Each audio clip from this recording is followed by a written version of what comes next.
የህክምና ዶክተሮች እንደኔ ያለ የምግብና የስነ ምግብ ባለሙያዎች ምርቶችን በቲክቶክ ባሉ ሚዲያዎች ላይ ማስተዋወቃቸው ተገቢ ነው ወይስ አይደለም የሚለው መወያየት ፈልጌ ነው። በዚህ ጉዳይ ላይ እያሳሰበኝ ያለ ጉዳይ መጥቷል። ያው እንደምታውቁት እንግዲህ የህክምና ዶክተር የሚሆን እንደኔ ያለ በምግብ ሳይንስ ኒውትሪሽን ወይም ዳይቴቲክስ ክሊኒካል ኒውትሪሽን ያሉ ባለሙያዎች ከተለያዩ ምርቶች ጋር ተያይዞ ትምህርት ለማስተማር ጥረት እናደርጋለን በሶሻል ሚዲያ።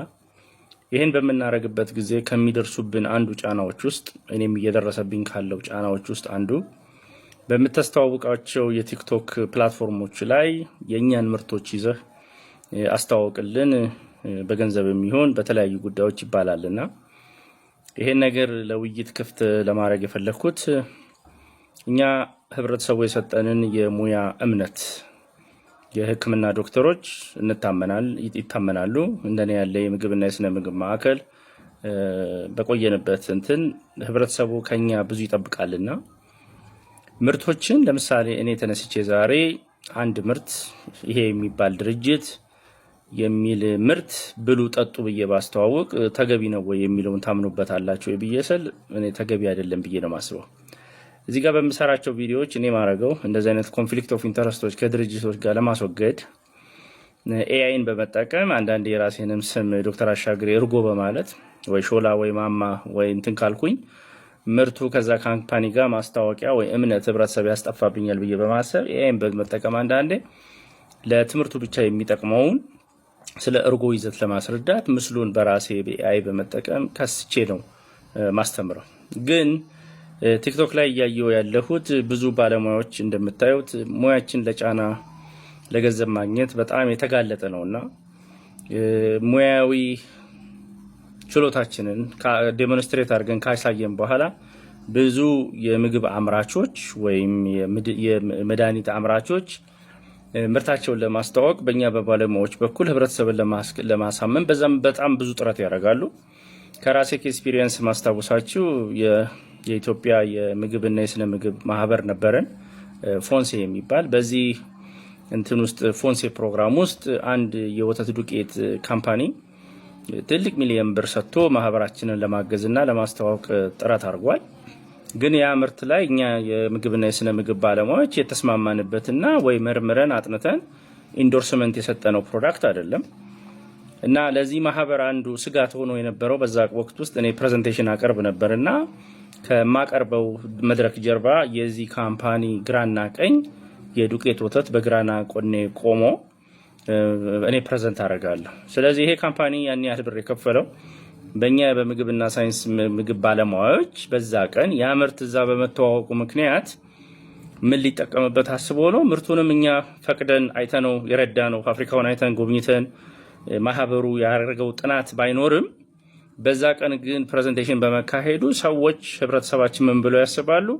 በዚህ ማህበር ቀን ጎን ለጎን ምስሉ ሲታይ አርማው ሲታይ ስለዚህ ይሄ ምርት በጣም የተሻለ ነውና ጥሩ ነው የሚል ስለነበረ እኔ በለቱለት እንግዲህ ቀውጬው እንዴት ይሄ ነገር ከማህበራችን አላማና ግብ ጋር የማይሄድና ተገቢ ስላልሆነ ማህበራችንም የህብረተሰቡን ኃላፊነት መወጣት ሲገባው ኃላፊነቱ ግንና የሰው የሰጠንን እምነት ያስተማረንን እምነት በገንዘብ እንዴት እንቀይራለን በሚል ጭቅጭቅ ብዙ ካምፓኒዎች የቢራ ፋብሪካዎችም የቢራ ማስታወቂያ እንድንሰራባቸው የምግብና የስነ ምግብ ፕሮግራሞች ላይ ለመገኘት ጥረት ያደረጉበት ዘመን ብዙ አለ። ልክ እንደ መዝናኛ ፕሮግራሞች የሙያ ማህበራት ላይም እንደዚህ አይነት ካምፓኒዎች ምርታቸውን ይዘው ለማቅረብ ይሞክራሉ።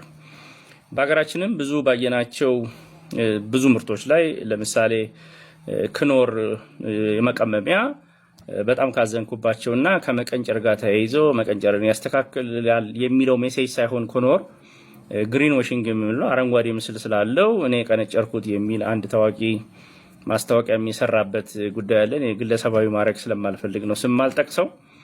ግን የመቀንጨር ሐሳብን ከክኖር ቅመም ወተት ጋር በማያያዝ ከዚህ በፊትም ብዙ ባለሙያዎች ትችት ያቀረቡበት ነው። በእለቱ ግን ብዙ የምግብ ሚኒስቴር መስሪያ ቤቶች ባለሙያዎች ተገኝተው በዛ ፕሮግራም ላይ ተሳትፈው የዛ ማስታወቂያ አካል እንዲሆኑ የተገደደበት ነገር አለ። ስለዚህ አሁንም አካሄዳችን እያስፈራኝ ስለሆነ ብዙ ቲክቶክ ላይ አሁን የማየው ማስታወቂያ ብዙ የህክምና ዶክተሮች ስራቸው ህክምና መስራት ወይም መድኃኒት ማሻሻጥ ብለው መምረጥ ይገባቸዋል። ለምሳሌ ከህክምና ስራቸው በኑሮ ምክንያት፣ በገንዘብ እጦት ምክንያት፣ በደሞዝ ዝቅተኛነትና ስራው አለመመቸት ምክንያት ያንን ስራ ጥለው ሄደው መድኃኒቶች፣ ሰፕሊመንቶች፣ የተለያዩ ምርቶችን ማስታወቂያ የሚሰሩ ዶክተሮች እንዳሉ አውቃለሁ። ስለዚህ ይሄ ከህክምናው ዘርፍ ወጥተው የመድኃኒቶችን ማስተዋወቅ ሊችሉ ይችላሉ። ሰርፋቸው ማስተዋወቅ ላይ ስለሆነ ማሻሻጥ ላይ ከሆነ በየፋርማሲው በየዶክተሮች ጋር እየዞሩ የኛውን ምርት ግዙ ሊሉ ይችላሉ። ግን የህክምና ስራ ውስጥ እየሰሩ ካሉ ወይም እንደኔ የምግብና ኒውትሪሽን ሙያ ውስጥ ያለን ሰዎች ግን ከሆነ አንድ ምርትን ይዘን ያንን ምርትን በምን መልኩ ነው ኢንዶርስ ልናረገው የምንችለው? ስለዚህ አንዳንድ ሰዎች እኔንም የምጠይቁኝ በብዛት በመሰጣቸው መልእክቶች ውስጥ የማስታወቂያ ስራ ወይ እንደዚህ አርግልን የሚል አለ። በብዛት አንዳንዴ የምናረገው ምንድነው አስቸጋሪም ቢሆን እንደ ባለሙያ ልናረገው የምንችለው ምርቶቹን እያሳየን ማስታወቂያ ወይ ገንዘብ የተቀበልናቸውን መሆኑን ለህብረተሰቡ በመግለጽ ማስታወቂያ እየሰራን አለመሆኑን ገልጸን፣ ነገር ግን ምርቱን ለትምህርታዊ ይዘት መሆኑን መግለጽ ተገቢ ሊሆን ይችላል። እሱም ግን የራሱ ኮንፍሊክት ኦፍ ኢንተረስቶች ሊፈጥሩ ይችላሉና በዚህ ጉዳይ ላይ ሰዎች በሶሻል ሚዲያ ውስጥ ፎሎወራቸው በጣም ትልቅ እየሆነ በመጣ ቁጥር ታዋቂ በሆነ ቁጥር እንደምታውቋቸው በጣም ታዋቂ የሆኑ ሚሊየን ፎሎወር ያላቸው የቲክቶከሮች በብዛት ማስታወቂያውን የሚሰሩት ገንዘብ የሚያገኙት ያለምንም ኃላፊነት ነው።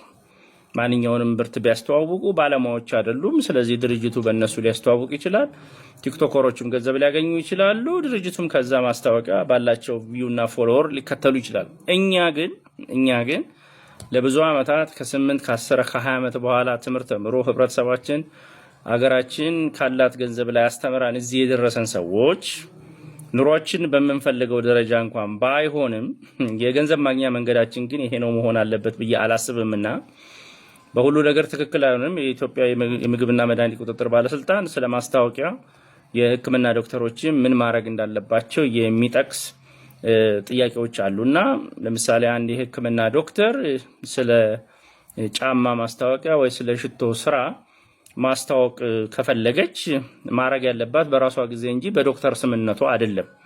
እኛ ግን እያደረግን ያለነው የዶክተር ስማችንን በመያዝ ስለ አንድ ምርት ለማስታወቅ እናስባለን። ብዙ የህክምና ዶክተሮችም የተለያየ ፊልድ ውስጥ ያሉ ስራዎችም ከስራቸው ውጪ ወጥተው ብዙ ማስታወቂያዎችን ሲሰሩ ይታያልና የዚህ ቀጭን ላይን ወይም የዚህ ዲማርኬሽን የት ጋር ነው ያለው ነው። ከዛ ውጪ ግን ህጉ እንኳን ፈቅዶላቸው ወይም ይሄንን ጠባብ መስመር ተሻግረው ጥቅም የሚያገኙ አንድ ምርትን ስለ ሰፕሊመንት የሚሆን ስለ አንድ ምግብ ምርት ማስተዋወቅ እንኳን ማስተማር የፈለጉ ሰዎችም ካሉ ከዛ ድርጅት ያገኙትን ገንዘብ ወይ ጥቅም ወይም ነፃ ምርት መቀበላቸውን የሚገልጽ ቪዲዮአቸው ላይ ፔድ ፕሮሞሽን ወይም የተከፈለበት እንዲያገኝችበታለሁ ብለው ኮንፍሊክት ኦፍ ኢንተረስቱን ለህብረተሰቡ በግልጽ ካላስረዱ እምነትን ይሸረሽራልና ሙያና ሙያተኛነትን እያጠፋ ያለው በጣም ገንዘብ ነው፣ ጥቅም ነው።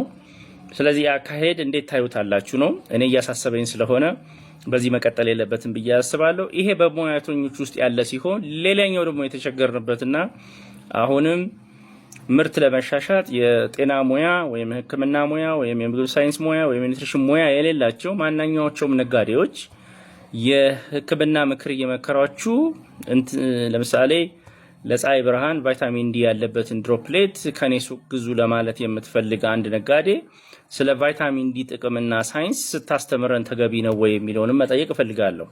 ወይ ቺያ ሲድ የሚባል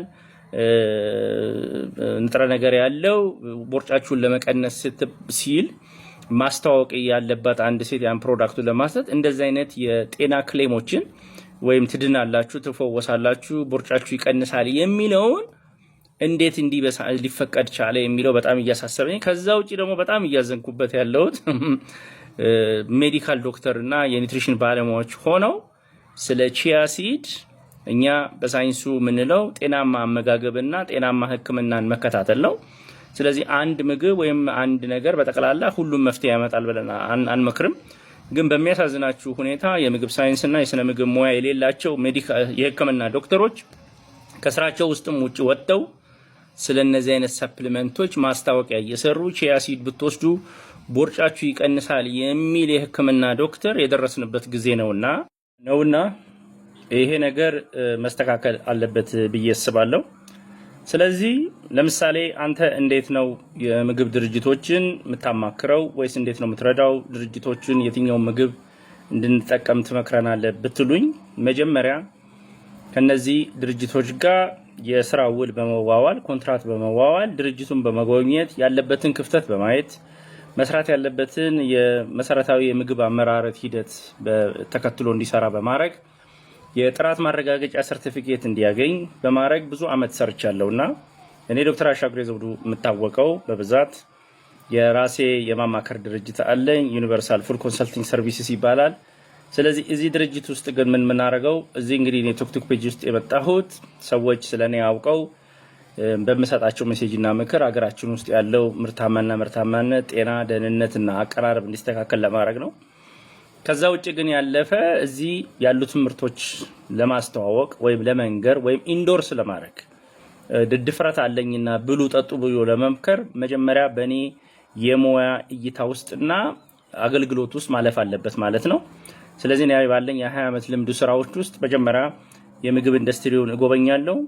ድርጅቱ የሚፈልጉትንና ሊሰራለት የሚፈልገውን ነገር በኮንትራት አግሪመንት መሰረትና በተገቢው ክፍያ መሰረት ተጻጽፈን በኮንትራት አግሪመንት መሰረት ሰራተኛውን ማሰልጠን፣ ቤቱን ማስተካከል፣ ምርቱ በትክክል ተመርቶ ጥራት ላብራቶሪ እንዳለው ላብራቶሪ ሴታፖችን ማስተካከል የምሰራባቸው የብዙ አመት ልምድና ልፋቶች ናቸው። በዛም በጣም ደስተኛ ነኝ። የገቢ መንጬም እሱ ነው ለማለት ነውና እኔ እዚህ የመጣሁት ጀኑዊንሊ በአገራችን ብዙ ሰው በምግብ አብራቾች በተለያዩ ነገሮች እየተበዘበዘ ስለሆነ እሱን ለመቀየር ነው እንጂ አንዳንድ ሰውም አሁን ታፕ አርጉለት ጊፍት ስጡት ይላል። ተገቢ ሊሆን ይችላል፣ ግን እኔ ዋናው ዓላማ ማስተማር ነው። ከዛ ውጭ ግን የኔን ሙያዊ አገልግሎት በምግብና በስነ ምግብ ያለኝን የረጅም ጊዜ ሙያ አገልግሎት ድርጅቴን ባንተ ቢታገዝ ማደግ እንችላለን ብለው የሚያስቡ ድርጅቶች በቢዝነስ አድራሻዬ ጋር ኮንታክት አድርገን መስራት እንችላለን። በተመሳሳይ እንደዚህ አይነት ምርቶችን የምታስተዋውቁ የህክምና ዶክተሮችም ካላችሁ ወይም የሙያ ማህበራቶችም ካላችሁ መጀመሪያ ስለዚህ ድርጅትና መስሪያ ቤት በቂ የሆነ መረጃ ማግኘት ያስፈልጋል። ቦታው ድረስ መጎብኘት ያስፈልጋል። ስለሚያመርተው ምርት ጥራትና ደህንነት ማረጋገጥ ያስፈልጋል። በመንግስት የተመዘገበ መሆኑን ህጋዊ ፈቃድ ወስዶ እንደሚሰራ ላብራቶሪ ማረጋገጫ ያለው ከሶስተኛ ወገን ደግሞ ከጤና ጥበቃ ሚኒስቴር የሚሆን ከኢትዮጵያ ኮንፈርሚቲ ከደረጃዎች ኢንስቲትዩት ከመድኃኒትና ቁጥጥር ባለስልጣን ደግሞ በቂ ሰርቲፊኬት እንደያዘ ማረጋገጥ ያስፈልጋል። ከዚህ ውጪ ደግሞ አልፎ ዓለም አቀፍ የሆኑ እንደ አይኤስኦ ሃስፕ ያሉ መሰረታዊ ሰርቲፊኬቱን መያዛቸውን የጥራት ምልክት ደረጃ ምልክት እንደሚጠቀም ማረጋገጥ ያስፈልጋልና በዚህ አይነት መልኩ ግን የሙያ ባለሙያዎችም የሙያ ማህበራትም ህክምና ዶክተሮችም ያንን ምርት ኢንዶርስ አድርጋችሁ በዚህ ምርት አምናለሁ ብትጠቀሙበት ችግር የለውም የሚለው ግን አሰራር ችግር የለውም ብዬ አስባለሁ። ያንን ነው እየተከተልኩት ያለሁት። ሐሳብ አስተያየት ለመስማት ዝግጁ ነኝ። በዚህ ጉዳይ ላይ ያላችሁን ሐሳብ እንድትሰጡኝ ነው። አመሰግናለሁ።